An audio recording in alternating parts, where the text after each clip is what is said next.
Hello বন্ধুরা, আজকের ব্লগটা আমি একটু অন্যরকমভাবে শুরু করলাম। তো দেখো বন্ধুরা, বাবা আর কি পুকুরে মাছ ধরার জন্য যে ছিপ ফেলেছিল, হচ্ছে তোমার যে শোলার মতো যে ইয়েগুলো আছে না, তো ওগুলোতে আর কি বেঁধে তোমার ছিপের কাঁটাগুলো দিয়ে আর কি ফেলেছিল জলে আর কি। তো শোল মাছ, তারপর হচ্ছে ল্যাটা মাছ, এগুলো আর কি ওই মানে ছিপের মধ্যে আর কি আটকাচ্ছে, জানো। তো বাবা একটা মাছ আর কি তুলে নিয়ে আসছে, আর একটা আর কি আরেকটু আগে পেয়েছে। তো ওটা আর কি তোমাদেরকে আমি দেখাইনি, তো চলো এটা দেখিয়ে দিই। দেখতে কিন্তু ছোট মনে হচ্ছে, কিন্তু ল্যাটা মাছটা জানো অনেকটা বড়। সত্যি গো, মোবাইলে না ছোট লাগে বড় জিনিস। আর এই যে এখানে একটা আছে, এটা হচ্ছে শোল মাছ।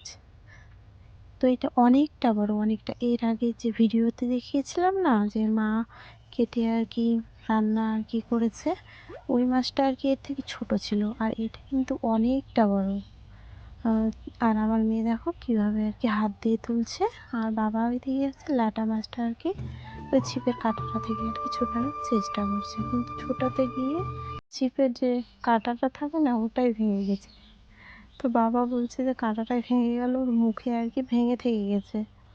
তো চলো এখন মাছগুলো আমরা রেখে দেবো, কারণ আজকে খাবো না, কালকে খাবো। খাবো বলতে আমি তো এই মাছগুলো খাই না, তো তোমাদের দাদা ভাই আর হচ্ছে আমার শাশুড়ি মা ওরাই খাবে। আমার মেয়েও খায় না, আমার শ্বশুর আর আমি, আমরা আর কি এই মাছগুলো আর কি খাই না। তো পুকুরে অনেক এরকম মাছ আর কি আছে, তো অনেক কটাই আর কি খেলাম এই মাছগুলো। আর হচ্ছে তোমার এইদিকে এখন জানো, মা হচ্ছে তোমার বাজার করে নিয়ে এসছে হাট থেকে অনেক কিছু। তো চলো। হ্যালো বন্ধুরা, গুড ইভিনিং সবাইকে। কেমন আছো তোমরা?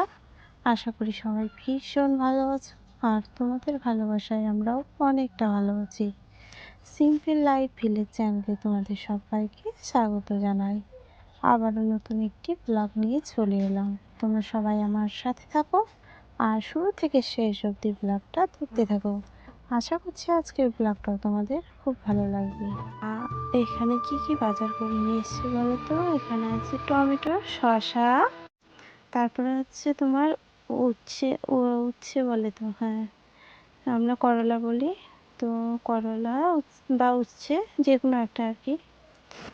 আর হচ্ছে তোমার পেয়ারা নিয়ে এসছে অনেকগুলো।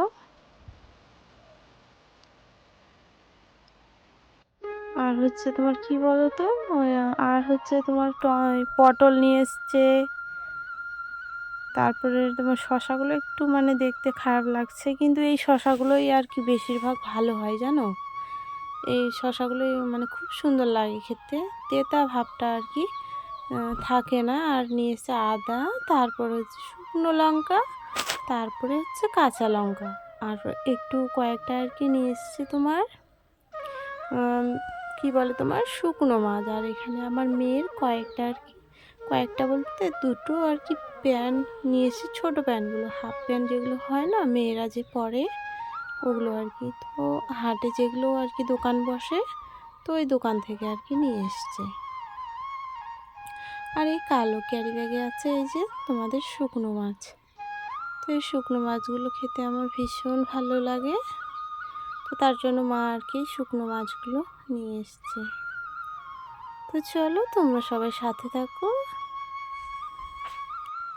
তারপরে বাজারগুলো দেখে যাওয়ার পরে আমি একটু গেছিলাম মাঠে। মাঠে আমার বিকেলবেলা যেতে ভীষণ ভালো লাগে, তার জন্য আর কি মাঠে চলে গেছিলাম। তো এখানে একটু এসে আর কি বসে আছি, খুব ভালো লাগছে এখানে বসে থাকতে। আর হচ্ছে মাঠে কখন বেশি ভালো লাগে বলো তো? হচ্ছে তোমার বিকেলবেলা। বিকেলবেলাটা এত সুন্দর লাগে, মনে হয় যে মাঠ থেকে আমি আসবোই না, ওখানেই থেকে যাব, এরকম আর কি মনে হয়। আর তারপরে দেখো হাট থেকে আর কি মাছ পরে নিয়ে আসলো, আমাদের এখানে আর কি হাট এখানে বিকেলবেলা হয়। তো মা ওগুলো বাজার করতে গেছিলো অনেক দূরে হাটে আর কি, ওটা দূরের হাট। তো ওখান থেকে লঙ্কা, তারপরে শুকনো লঙ্কা আর হচ্ছে আদা, এগুলো আর কি ওখান থেকেই নিয়ে আসে বেশি করে। আর আমাদের আর কি গ্রামের যেগুলো হাট এগুলো তো অনেক বেশি দাম আর কি নেয় বা চায় ওরা, তার জন্য আর কি এখানে আমরা আর কি ওই শুকনো লঙ্কা আদা জিরে এগুলো আর কি বাজার করি না এখানে। তার জন্য আমরা আর কি দূরের আর কি হাটে যাই, যেগুলো স্ট্যান্ডের মধ্যে পড়ে, তো ওখানে গিয়ে আর কি নিয়ে আসে। আর হচ্ছে তোমার এই বিকেলবেলা গিয়ে আর কি মাছগুলো মা নিয়ে এসেছিলো। তো চলো বন্ধুরা, তোমরা সবাই সুস্থ থেকো, ভালো থেকো, এটাই আমি ভগবানের কাছে প্রার্থনা করি। তোমরা ভালো থাকলে আমিও ভালো থাকবো। তো চলো আজকের মতো এখানেই বিদায় নিচ্ছি বন্ধুরা। ব্লগটা তোমাদের কেমন লেগেছে অবশ্যই কমেন্ট করে জানিও। আর যদি খারাপ লাগে সেটাও কমেন্ট করে জানিও, তাহলে আমার খুব ভালো লাগবে। তো চলো সবাইকে টাটা জানাচ্ছি। আর হচ্ছে তোমার মাছগুলো দেখো, এইভাবেই আমি আর কি ছোটো ছোটো করে আর কি কেটে নিলাম। আর এইদিকে জানো সন্ধেও আর কি নেমে এসছে, তো এখন হাত পা ধুয়ে ভালো করে হাতে সাবান টাবান দিয়ে সন্ধে দেবো। চলো।